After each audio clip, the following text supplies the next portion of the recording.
예, 오늘 우리 나눌 말씀 시편 16편 말씀입니다.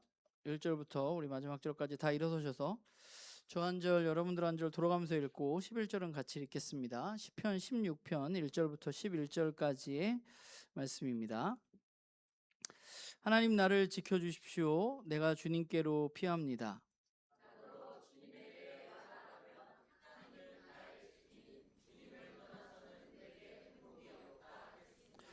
땅에 사는 성도들에 관해 말하라면 성도들은 존귀한 사람들이요 나의 기쁨이다 하겠습니다.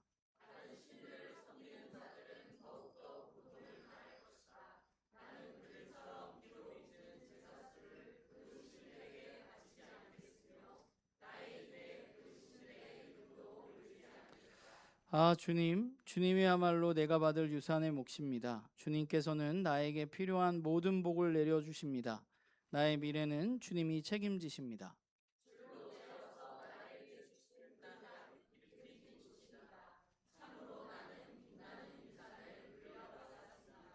주님께서 날마다 좋은 생각을 주시며 밤마다 나의 마음에 교훈을 주시니 내가 주님을 찬양합니다.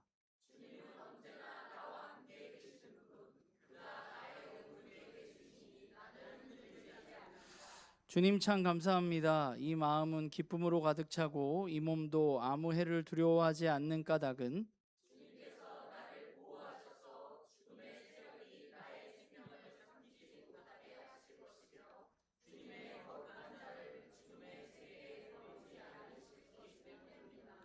주님께서 몸소 생명의 길을 나에게 보여주시니 주님을 모시고 사는 삶에 기쁨이 넘칩니다. 주님께서 내 오른쪽에 계시니 이 큰 즐거움이 영원토록 이어질 것입니다. 아멘. 다 자리에 앉으시기 바랍니다. 사실 나는 교회는 우리가 공식적으로 같이 드린 예배가 매우 적은 교회잖아요. 우리 주일 오전 한 번밖에는 같이 드린 예배가 없습니다. 뭐 우리 교회도 대단한 교회긴 한 것 같아요.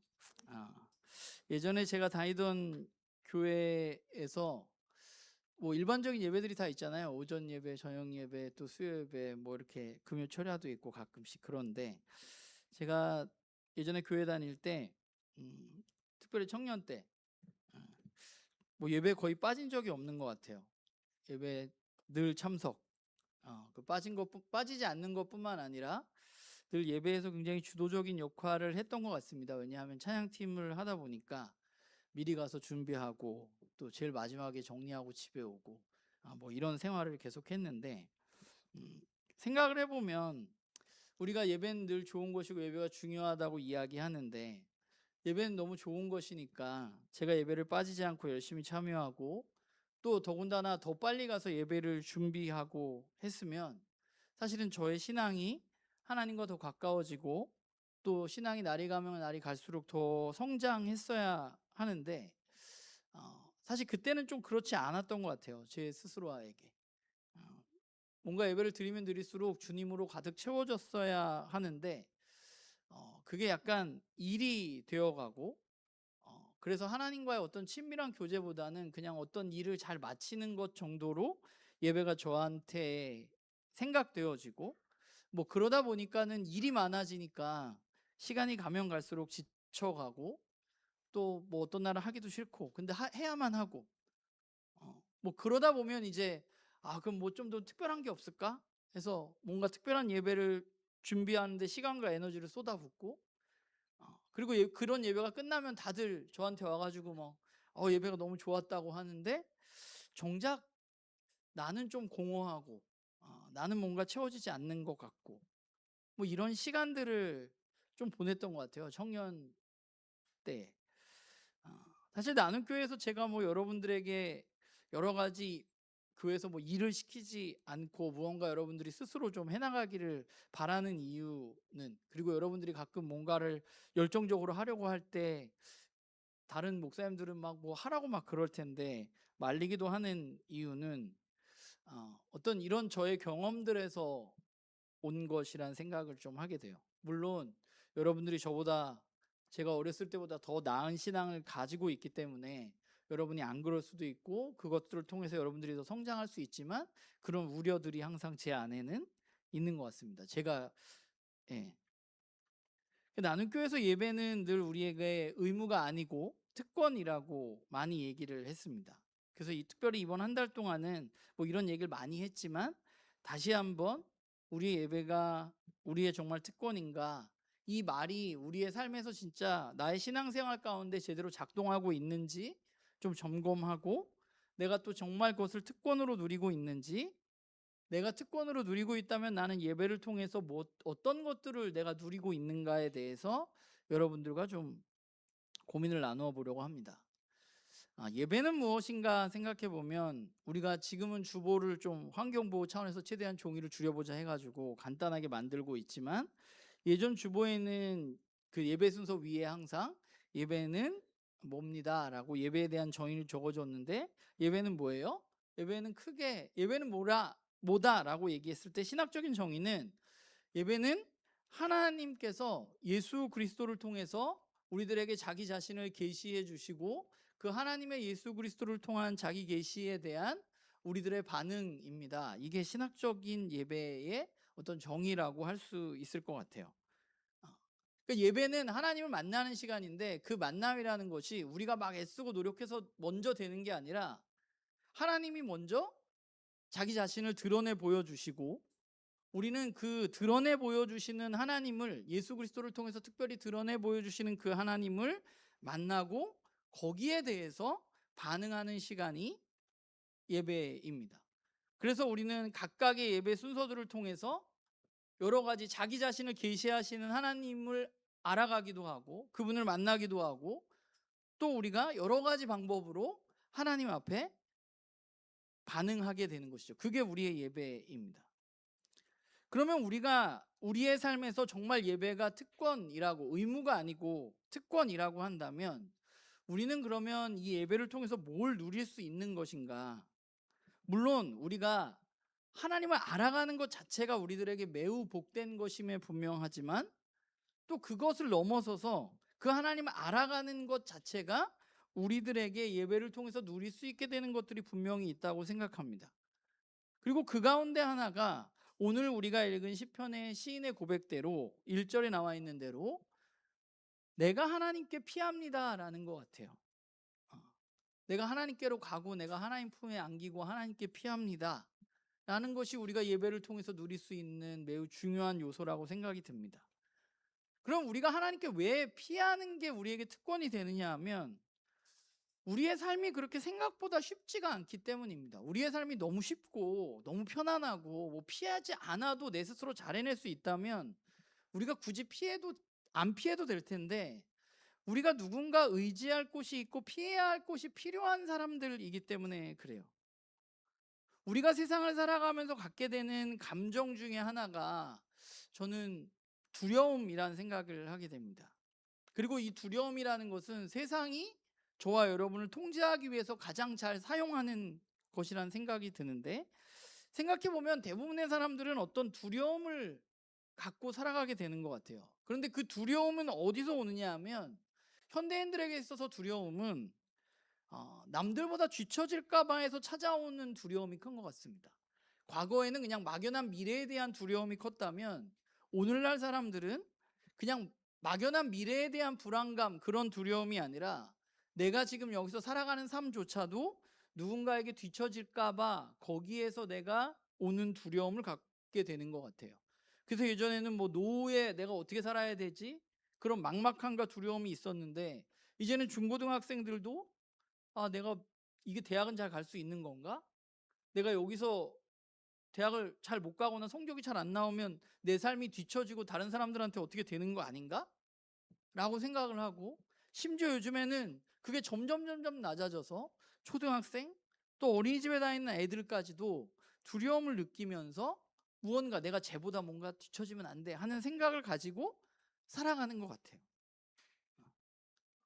그러니까 이렇게 저마다의 각자의 두려움을 느끼고 살아가다 보니까 우리들에게는 나를 지켜줄 무언가가 필요한 세상이라는 생각을 하게 됩니다. 그래서 사람들은 나를 지켜줄 무언가를 찾아서 계속 헤매는 거죠. 근데 우리가 자본주의 사회에 살다 보니까 우리를 지켜준다고 내가 피할 곳이라고 생각하는 것이 많은 경우에 돈인 경우가 많아요. 돈이 있으면 나를 지켜줄 수 있다고 생각하게 되는 거죠. 그리고 돈이 아니더라도 어떤 사람은 내 명예나 내 커리어가 나를 지켜준다고 생각하는 사람이 있고, 내 성공이 나를 지켜준다고 생각하는 사람이 있고, 내 가족이나 친구들, 나의 인맥들이 나를 지켜줄 거라고 생각하면서 살아가는 사람들도 있습니다. 현대인들은 다 그렇게 살아요. 그럼 정말 그것들이 우리를 지켜주느냐 하는 게 문제잖아요. 어떤 부분에서 눈에 보이는 일정 부분들은 그것들이 우리를 지켜주는 것처럼 보입니다. 그런데 그것이 지켜주는 것처럼 보이지만 여전히 그럼에도 불구하고 또 다른 어떤 내가 뒤처질까 봐 갖게 되는 두려움들을 우리는 살아가게 되는 거죠. 내가 인맥이 이만큼 있으면 더 큰 인맥이 있어야 되고, 내가 돈이 이만큼 있으면 이거보다 더 많아야 되고 하는 생각들을 하면서 사람들은 살아가게 되는 거예요. 그래서 결론적으로 그런 것들이 우리들을 진짜로 지켜주느냐? 지켜주지 못하는 거죠. 지켜주지 못하는 걸 알면서도 우리는 그것을 추구하면서 살아가는 거죠. 그럼 우리를 진짜 지켜줄 존재가 누구인가? 성경은 우리에게 우리를 지켜줄 존재가 하나님이라고 이야기합니다. 그런 의미에서 보자면 오늘 시인이 한 고백처럼 1절에 있는 것처럼 나를 지켜주십시오. 내가 주님께로 피합니다. 라는 고백은 어쩌면 오늘의 우리의 삶에서 꼭 필요한, 우리도 그렇게 해야만 되는 고백인지도 모르겠다는 생각을 해보게 돼요. 그런데 우리가 나를 지켜주십시오. 내가 주님께로 피합니다. 주님이 정말 나를 지켜주는 존재라고 내가 믿고 그분께 피하기 위해서 우리가 한 중요한 전제가 있는데, 그 전제는 뭔가 하면 내가 하나님께로 피하면 진짜 하나님께서 나를 지켜주실 뿐이라는 사실에 대한 믿음이 우리에게는 필요한 거죠. 왜 많은 사람들이 돈을 의지하고 자기의 커리어를 의지하느냐? 그게 사람들을 지켜주는 것처럼 보여져 왔기 때문입니다. 그게 세상을 살아가면서 우리가 배워왔던 거예요. 돈이 있으면 저렇게 힘이 있고 돈이 있고 커리어가 있으면 저렇게 무시 안 당하고 지켜질 수 있구나 라는 생각을 하게 되니까. 그래서 표면적으로 그렇게 보이기 때문에 우리는 거기에 우리의 몸을 숨기고 피하는 거거든요. 그러니까 우리가 하나님께 피하기 위해서 우리에게 필요한 것이 뭐냐 하면, 하나님이 진짜 우리가 피할 만한 분인지에 대해서 우리는 올바로 알아야만 하는 거죠. 그분이 진짜 나를 지켜줄 만한 분인가? 하나님 정말 그런 능력을 가진 분인가? 우리는 그것을 진짜 알아야만 하는 것이죠. 근데 이게 알기가 쉽지 않아요. 왜냐하면 하나님 눈에 보이지 않기 때문에. 그럼 우리는 어떻게 알 수 있느냐? 우선 1차적으로는 객관적인 텍스트인 성경을 통해서 우리는 하나님이 어떤 분인지 알 수 있습니다. 하나님 이런 분이구나 우리는 알 수 있고, 또 예배를 통해서도 우리는 하나님 알 수 있고, 또 우리가 부르는 찬양을 통해서도 우리는 하나님이 어떤 분인지 알 수 있습니다. 하나님 이런 분이구나 우리가 고백하니까. 그럼 오늘 시인은 하나님이 도대체 어떤 분이라고 했기에 나를 지켜주십시오. 내가 주님께 피합니다. 라고 고백했던 것일까? 시인이 알게 된 하나님은 어떤 하나님인가? 오늘 말씀을 보면 2절을 보면 하나님을 생각하면 뭐라고 얘기해요? 나의 주님이라고 고백합니다. 시인이 생각하기에 하나님은 어떤 분이냐? 나의 창조주가 되시고 나를 만드셨기 때문에 내 삶의 주님, 주인이시라는 사실을 내가 알고 있다는 것입니다. 그러니까 시인이 하나님에 대한 1차적인 고백은 뭐냐면 하나님이 내 삶의 주인이라는 사실을 내가 아는 거예요.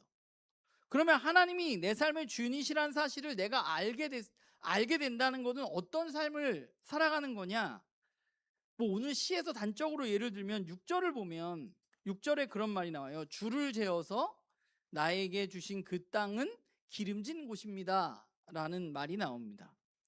주를 재어서 나에게 준 그 땅이라는 것은 하나님이 우리 각자에게 주신 어떤 경계선들이 있다는 거예요. 어떤 삶의 터전들이 있다는 것입니다. 이스라엘을 성경에서 예를 들면 이스라엘이 가나안 땅에 들어갔을 때 하나님이 이스라엘 사람들에게 맞게 그 사람들에게 땅을 주셨습니다. 그래서 그 사람들에게는 각 지파마다 각자의 경계가 생겼어요. 하나님은 그 사람들에게 경계를 정하시고 그 경계가 네 몫이야, 이게 네 땅이야 라고 말씀해 주셨다는 거예요. 오늘 우리에게도 마찬가지예요.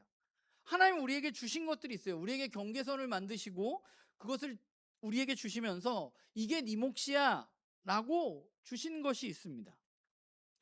그러니까 우리가 이걸 알고 살아가는 게 매우 중요한데, 우리가 하나님이 나에게 주신 경계를 올바로 알 때, 왜냐하면 우리가 그리스도인다운 삶, 하나님의 백성다운 삶을 살 수 있기 때문에 그렇습니다.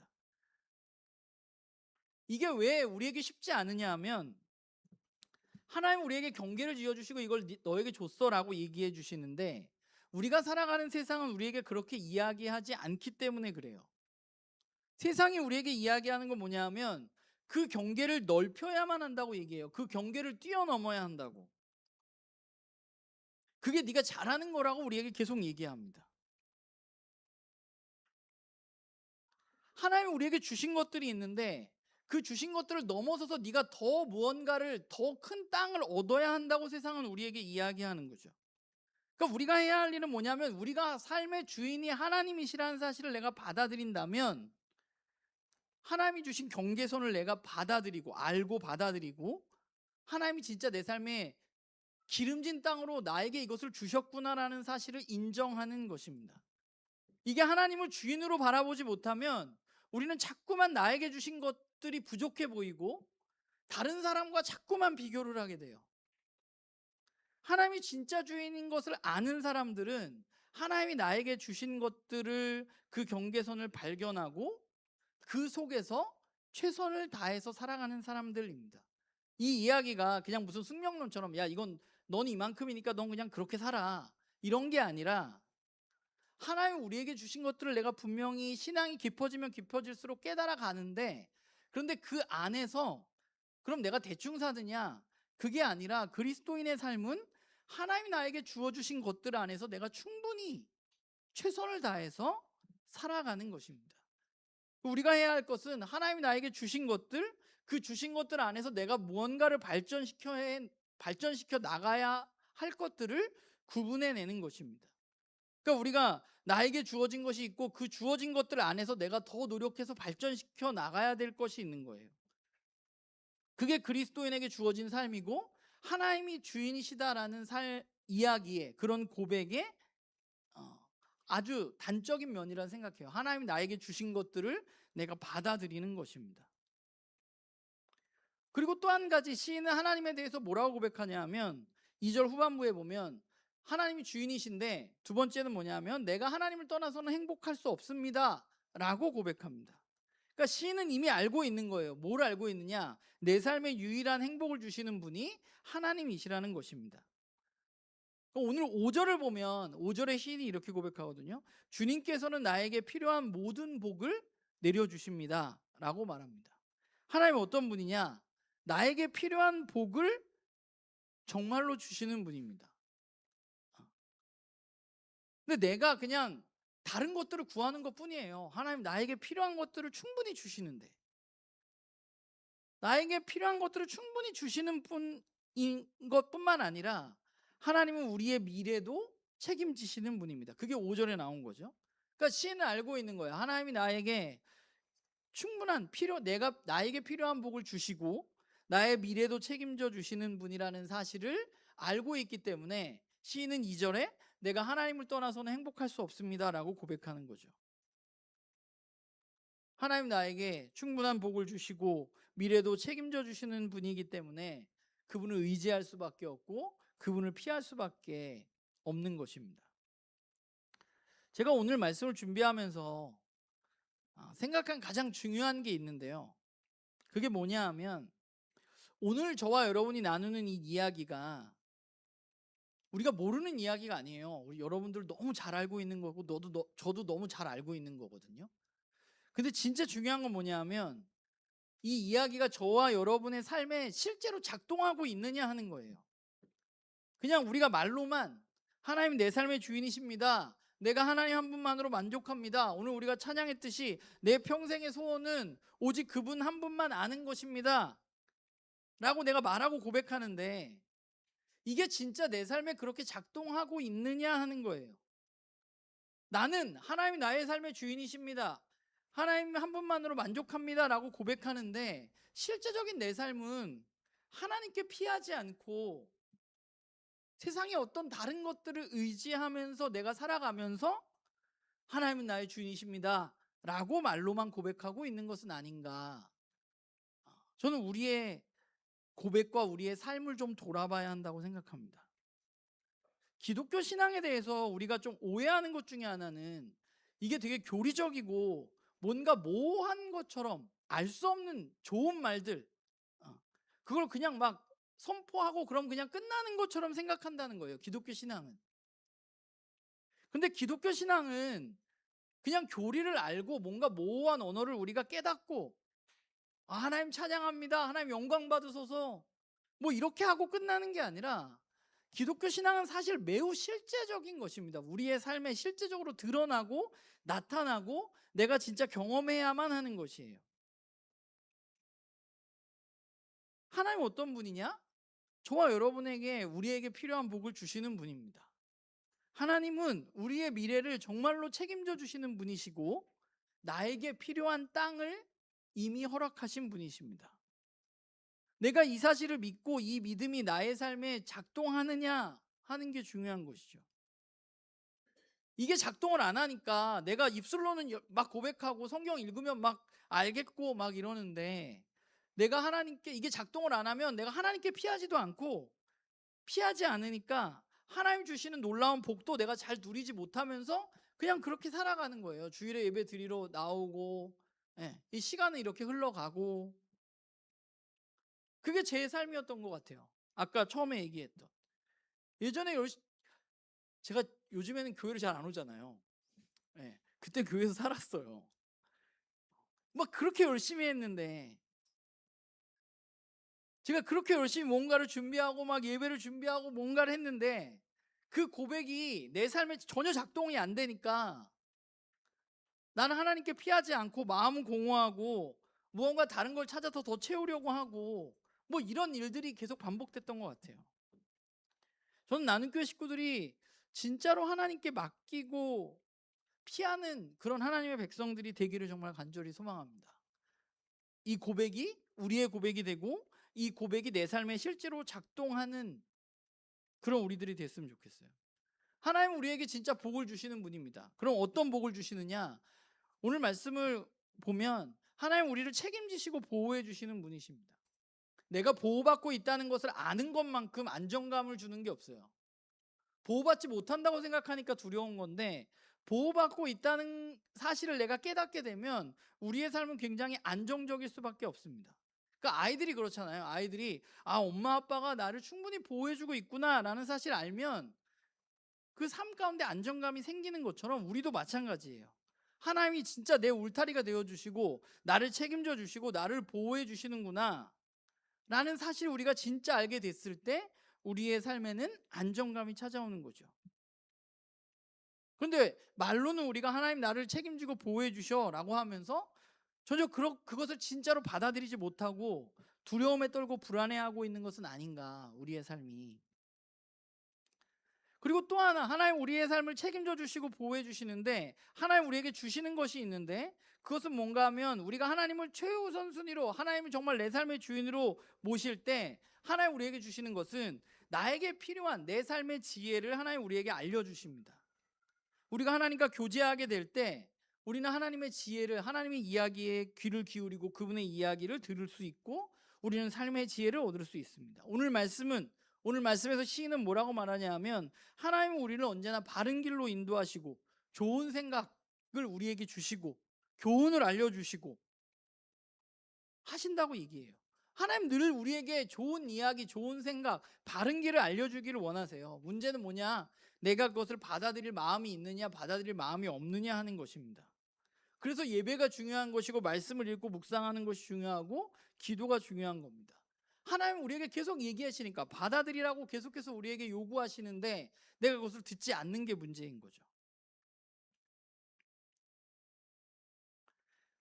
기독교는 하나님에게 무언가를 내가 원하는 것을 얻어내는 종교는 아닙니다. 기독교는 하나님 자신을 우리가 하나님 자신 얻는다고 표현이 적절한지 모르겠지만 하나님 한 분과 친밀하게 교제하는 종교입니다. 그게 기독교의 진리예요. 오늘 시인의 고백이 그런 거고,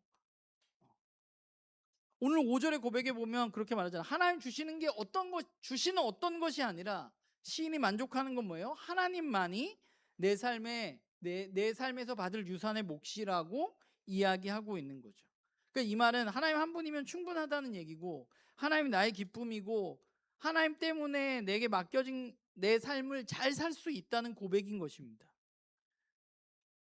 그러니까 예배라는 것이 뭔가 생각해 보면, 우리가 세상에서 일주일 동안 살다가 세상에서 여러 가지로 시달리다가 내 마음대로 안 되고 그리스도인답게 살아보려고 해도 안 되고 여러 가지 어려움들이 있다가 주일에 우리가 함께 모여서 하나님을 예배하면서, 이 예배는 하나님 더 깊이 알아가는 시간이고 하나님과 교제하는 시간이에요.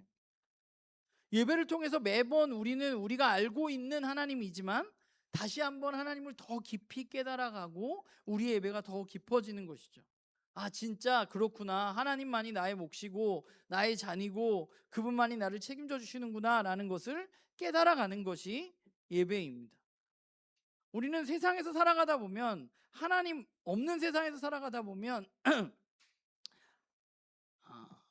그 예배에서 누릴 수 있는 그 축복이 세상에 어떤 함몰되어져서 그 세상 속에서 두려움에 사로잡혀 있던 우리가 하나님께 예배를 드리고 그분께 피함으로, 아, 내가 그 세상의 것들이 진짜 별게 아니었구나 라는 것을 발견하는 행위여야만 하는 거예요. 이 예배가 하나님 돈이 전부가 아니라, 내 인맥이 전부가 아니라, 힘이 전부가 아니라 하나님만이 내 삶의 전부시군요.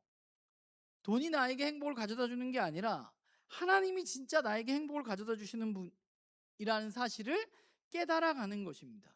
그게 예배가 주는 축복이고 우리가 누릴 수 있는 특권입니다. 이걸 알게 될 때 우리는 돈이 있건 없건 내가 힘이 있건 없건 우리의 삶 가운데 진정한 행복을 누리면서 살아갈 수 있게 되는 것이죠. 그냥 두려움만 극복되는 것이 아니라 참 행복과 참 기쁨을 누리면서 살아갈 수 있는 겁니다.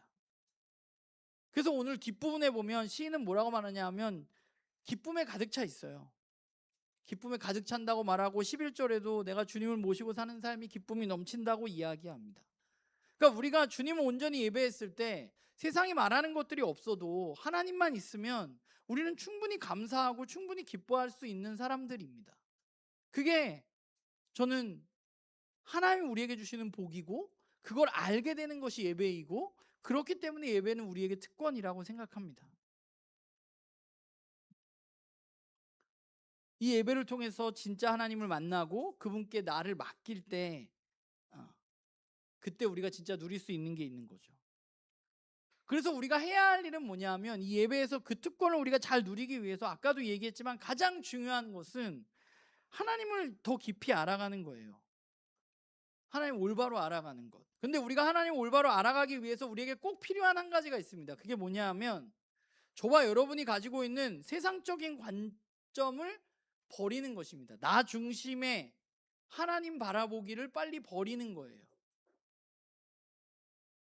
우리가 지난번에 고대근동에서 하나님 이야기를 나누면서 이스라엘을 살펴보면 어땠어요? 그들이 하나님을 예배하지 않은 건 아니지만 그들은 고대근동의 관점에서 벗어나지 못했기 때문에 하나님이 유일한 신이라는 것을 받아들이기 어려웠던 거거든요. 그러니까 세상의 관점에서 벗어나서 하나님을 바라봐야 우리는 올바로 알 수가 있는 거예요. 나 중심에서 벗어나야 하나님을 올바로 알 수가 있는 거예요. 그러니까 예배도 마찬가지예요. 예배도 우리는 되게 나 중심으로 생각해요. 내가 오늘 은혜를 받았나? 내가 오늘 마음이 뜨거워졌나? 내가 오늘 기뻤나? 나 오늘 어땠나?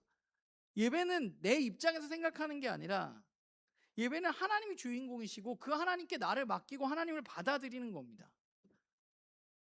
그래서 우리는 우선순위를 정하는 거예요. 나 중심이 아니라 세상의 모든 것의 창조주이시며 구원자이신 하나님을 중심에 놓고 그 하나님 중심으로 예배도 드리고 그 하나님 중심으로 내 삶을 개편하고 하나님 중심으로 내가 하나님을 바라보는 거죠.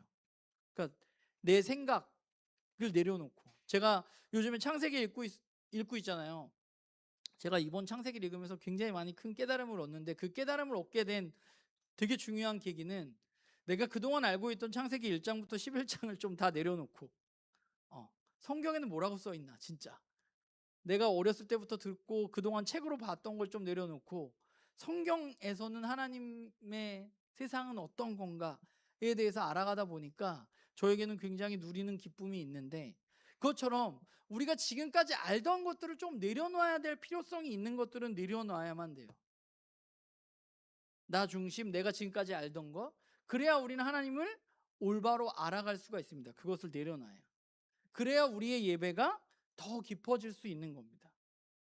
그리고 또 한 가지는, 오늘 시를 읽다 보면 2절에 시인이 뭐라고 말하냐면, 내가 하나님에 대해서 말하자면 하나님은 주님이시고 하나님 없이는 행복이 없습니다 라고 말하잖아요. 그런데 이 시하고 별로 상관이 없어 보이게 3절에 누구에 대해서 말해요? 내가 성도들에 대해서 말하자면 이렇게 말하잖아요. 그래서 뭐라고 말해요? 성도들은 어떤 사람들이에요? 존귀한 사람들이고 나의 기쁨이다 라고 말합니다. 그래서 제가 이 시를 읽으면서, 이거 갑자기 왜 얘기하는 거지? 하나님이 이런 분이고 성도는 이런 분이라고 왜 얘기하는 거지? 라는 생각을 해봤는데, 그런 것 같아요. 우리가 살아가는 세상은 워낙 험하고 하나님 없는 세상인데, 그런 세상에서 하나님 중심으로 살아가려는 사람들을 이 시인이 만났기 때문입니다. 성도란 어떤 사람들이냐? 하나님을 주인으로 여기는 사람들입니다. 성도란 어떤 사람들이냐? 하나님을 떠나서는 행복이 없다고 고백하는 사람들이 바로 성도입니다. 그렇게 인생길을 걸어가는 사람들이에요. 그냥 성도라는 사람이 나랑 취향이 비슷하거나 나랑 사회적인 계층이 비슷하거나 문화적인 소양이 비슷한 사람들이 아니라, 그래서 그 사람들이 존귀한 게 아니라, 그 사람들이 인격적으로 더 훌륭해서 존귀한 게 아니라, 그 사람들이 하나님을 그 사람들의 삶의 중심으로 모시고 있기 때문에, 그런 공통분모를 가지고 있기 때문에 그 사람들을 존귀하다고 시인은 말하는 것입니다. 오늘 우리에게도 마찬가지예요. 우리의 예배 가운데 우리에게 필요한 것, 우리의 예배가 더 깊어지고 이 특권을 누리기 위해서 필요한 것은 무엇인가 하면, 그냥 나 혼자 이렇게 열심히 살아가고 있구나가 아니라, 나와 함께 그 길을 걸어가고 있는 내 옆에 있는 공동체 식구들이 있다는 것, 그것이 또한 우리가 예배를 통해서 누리는 또 하나의 특권입니다. 내 옆에 있는 지체가 함께 이 길을 걸어가고 있다는 것, 내가 지치지 않고 이 사람과 함께 걸어갈 수 있다는 것, 이것이 우리의 예배를 통해서 확인되어지는 매우 소중한 특권이라고 생각합니다. 우리는 하나님을 중심으로 살아가는 사람들이어야만 해요. 하나님 내 삶의 주인이시고 나에게 참된 행복을 가져다 주신다는 사실을 믿고 받아들여야만 합니다. 그리고 세상을 올바로 바라볼 수 있어야 돼요. 세상이 낙원이라고 생각하고 세상에서 더 누리는 것이 나에게 진짜 행복을 준다고 생각을 하면, 교회는 어떤 게 되냐 하면, 교회는 그냥 잠깐 와서 위로받는 곳일 수밖에 없어요. 왜냐하면 세상에서 행복을 얻을 수 있으니까. 그런데 세상이 성경이 말하는 것처럼 위험한 곳이고 악한 곳이라는 것을 알게 되면, 교회 공동체는, 이 교회에 우리가 드리는 예배는 그 세상 가운데 진정한 위로와 진정한 행복을 누릴 수 있는 참된 공동체가 되는 것이고, 참된 예배가 되는 것이죠. 세상이 낙원이라고 생각하는 사람들은 교회에서 시간 보내는 게 이해할 수가 없는 사람들이에요. 왜냐하면 세상에 좋은 게 더 많으니까, 재밌는 게 더 많고. 그런데 우리는 어떤 사람들이냐? 그게 아니라는 것을 아는 사람들입니다. 그렇기 때문에 주님께 나와서 우리는 주님 중심으로 생각하고 예배하고 주님을 만나고 주님께 반응하는 것입니다. 저는 나눔교회의 이 예배가 우리가 15년째 주일 매일 이렇게 모여서 함께 예배를 드리고 있지만, 저는 시간이 가면 갈수록 우리의 예배가 더 깊어지기를 바라고, 여러분 각자의 예배가 더 깊어지기를 바라요. 여러분들이 누리는 하나님에 대한 깊이와 넓이가 더 깊어지고 더 넓어지기를 바랍니다. 이 예배를 통해서, 물론 이건 최소한의 것이긴 하지만, 이 예배를 통해서 우리가 하나님을 발견하고 하나님과 교제하고 하나님을 정말 누리는 시간이 되기를 간절히 소망합니다. 그러기 위해서 우리가 예배는 무엇인가의 관점에서 다시 한번 생각해 보자면 우리가 가장 먼저 해야 할 것은 뭐예요? 하나님이 우리에게 자기 자신을 드러내 보여주실 때 그 하나님께 마음을 여는 것입니다. 하나님이 어떤 분인지 알기 위해서 내가 이 예배에서 마음을 여는 거예요. 그리고 그 예배에서 하나님이 자기 자신을 계시하실 때, 하나님을 드러내실 때 내가 그분을 만난다면 그 다음에 우리가 해야 될 일이 뭐예요? 그 하나님 앞에 온전히 찬양하는 것입니다. 온전히 반응하는 거예요. 우리 나눔교회 식구들의 예배가 정말 하나님에 대한 알의 깊이가 더욱 깊어져서 우리 모두의 예배가 시간이 가면 갈수록 더 풍성해지고 더 깊어지고, 정말 예배는 정말 특권인가? 이 질문에 대해서 저는 그렇게 생각해요. 제가 이 설교 제목을 써놓고 누군가에게는 특권일 수도 있고 누군가에게는 특권이 아닐 수도 있거든요. 저는 나눔교회 식구들 모두가 예배가 특권이 되기를 바랍니다.